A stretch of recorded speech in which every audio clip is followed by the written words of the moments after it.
Aquarius, welcome to your end of September, October rising chart read and tarot. This is only going to apply to you if you're Aquarius rising. If you're Aquarius sun, this may not resonate with you. I would check online what your rising sign is or on an application, and I'm going to go off the chart here from the iPad I have here, and I'm going to look at your rising chart, what's going on with all the transits, and then I'm going to clarify here with the tarot, do a quick Celtic cross for you, Aquarius rising. So let's go ahead and get started, Aquarius. I think this week when it comes to love, maybe you've made the mistakes by judging or devaluating your partners, that type of thing with your relationships. I think this is a good week for completely realigning relationship or relationship goals or how you see relationships. Maybe you've been taking a backseat into like a work or some project you've been working on, and now it's time to actually kind of respond to things. Or if you haven't been responding to people, now I think is a time to allow that positive communication in, especially with Mercury, Jupiter there. I feel that you feel confident now in communicating that and doing things like that. Maybe it's like a last minute type thing. I feel like there's kind of like that thing where you can kind of come in last minute and save a situation here now.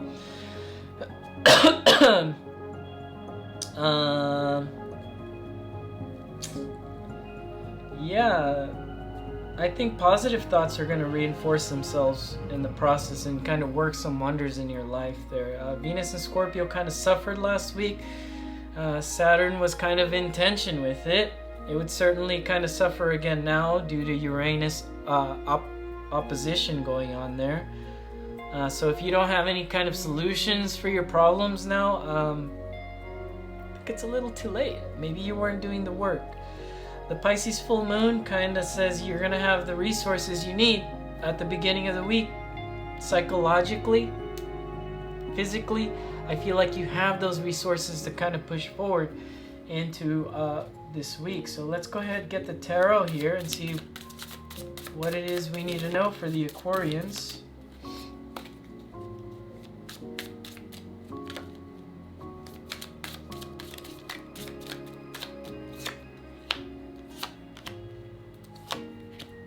Oof.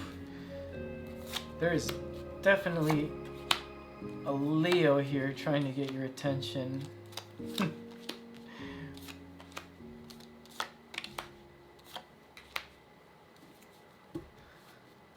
A Leo or a Pisces? Or maybe a Scorpio. You have this Ace of Pentacles for the energy for your reading here, Aquarius. This is just saying, hey, look, there's a door there. Are you going to step through it this week? And that's kind of like what I was talking about. And I think this is kind of like that last minute portal that Jupiter's putting up there for you to say, hey, look, what are you going to step into? Because in the challenge, you have the King of Wands. It's asking you to say, hey, this is your world and how you want to see that when it comes to love and relationships. Are you going to step through the portal? Or are you just going to kind of sit there and not do anything about it and see how people respond to you? Because if you're going to wait for people to respond to you this week, it's not going to happen.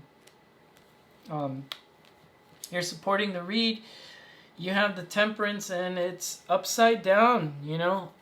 But I feel like this is more of, you know, what are you waiting for here? You've been waiting a long time, but maybe you got comfortable in there, and maybe there's kind of like confidence issues. You know, maybe I did say there was a Scorpio you're dealing with. Maybe the Scorpio, they're having confidence issues too as well.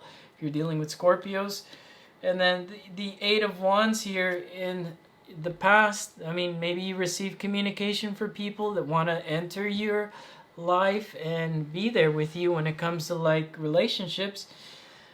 But are you still in this temperance mode where you're not doing anything and you're just kind of like, well, I don't know. But I feel like last minute here, you have a chance and an opportunity. This is very kind of like a mad scientist week for you, I feel. Like there's a portal opening up and you can jump through it and have the best, most amazing love story here. And that's in your strength here. Another portal here in Jupiter, by the way. It's like, you know, the Wheel of Fortune. I think you've been sitting in the middle of this Wheel of Fortune, and the universe is finally giving you the opportunities for an amazing love story this week. And are you jumping through that? Yeah, you are, because you're going to start to put in emotions here.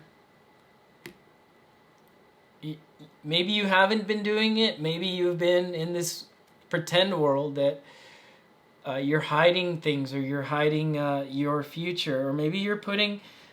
I'm just getting, because like when I was channeling,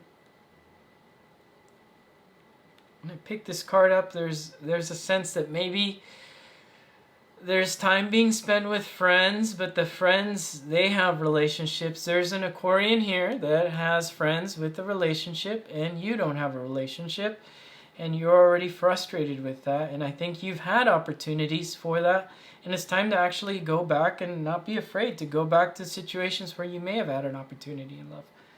You got Mercury retrograding, and it's not always the worst, right? I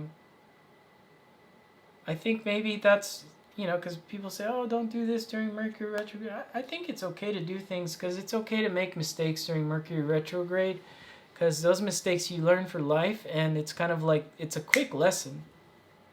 So, are you the ex that needs to go back to another ex and try to fix things? Is that you, Aquarians? Or maybe you're waiting for somebody to communicate to you. And I think this week is not the week that you will get that. I think this is the week that where you need to communicate to yourself about what you put in is what you're going to get out. Very Aquarian, right? Ooh, you know. So what you put out there is exactly what you're going to get back this week, Aquarius. Maybe it's you that needs to reach out. We got the Five of Wands and the Queen of Wands. I'm a Leo, and seeing the Queen of Wands reversed as your suggested approach is just saying you're not up for competition. Maybe there's confidence issues and you don't want to be in competition with other people. That could be a theme for Aquarians here this week, and you're just not putting in effort. Is that why you weren't putting effort here at the beginning of the read? You don't want to be involved with competition. You don't want to be involved with other people fighting for the same person, maybe, or that type of thing. Your hopes and fears, Ten of Swords, right? Ten of Swords is you don't want to put this to an end or rest for the fear, because you're afraid that it'll be over forever. But I think the hope here is that it's finally over and you're able to release it, right? And you're able to move into something that you can have that new start with. So I think if it's about reaching out to somebody, I think it's okay to do that and let that kind of come to a rest, and a culmination of all these transits here is like letting that rest, and that you can do the battlefield cleanup and clean up the blood and the swords and everything off this card, and you could start something new here in the Four of Pentacles, and that's holding on to a new idea for your better future here.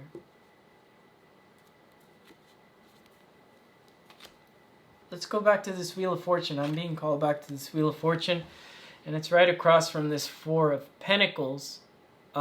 You've been kind of working on the physicality of life, and I think because, you know, opposite of, you know, your romance house is ruled by Leo, I think maybe it's time to approach that. And that's funny because this is your challenge, right? You have a Leo card here, and you have another Leo card here, and it's upside down. So I think this is definitely about you putting in the passion, you putting in the work into your love affairs, romance, and or if there's anything here that you're passionate about this week, it's about you sitting here and you've been waiting a while. What are you waiting for? The portal's right there. Jump through it, of course. This is such a simple read, but I feel like it's going to take you to kind of get out of that comfort zone. Very similar to Capricorn's read. Maybe you have like Capricorn Sun or something like that. I don't know, Capricorn Moon. Yeah, this could be an Aquarian with a Capricorn Moon, that type thing. So maybe you would want to go check the Capricorn read, although that's for Capricorn Rising. But it's a very similar message that I'm getting here, okay? So I think for this week, it's about kind of taking a little bit of risk and trying to save something if you think it has potential to be saved. I think there is potential to save it, and I think you can do that, Aquarius. And if it doesn't pan out, then it's kind of like what this Ten of Swords was saying. If it's non-salvageable, at least you can clean up that battlefield, and that's out of your mental space. And you're able to move into something that you can hold on to here. Okay? So I'd take a risk this week. I think it'll be okay. Try not to get too anxious or frustrated if it doesn't turn out in your way. I mean, stuff happens, right? You can't force things. And then some of you that watch these tarot videos really think that Spirit's going to get involved and change the way somebody feels about you. Spirit doesn't work that way, Aquarius. It doesn't work that way. It's about two people getting involved. But it's about you communicating it and sending those messages and doing what you need to do to step through this portal to make it kind of come to this salvageable place this week. And I think you really can do that, Aquarius. I think you have the power to do that. And if it doesn't, don't be afraid that it's over. I think that's a better ideal than sitting there and keeping that stored up and locked up in your mental space. So, and you do have the resources to do that psychologically this week with that Pisces full moon. So this is your week, Aquarius. This has been your read. I'll see you again next week. Bye-bye.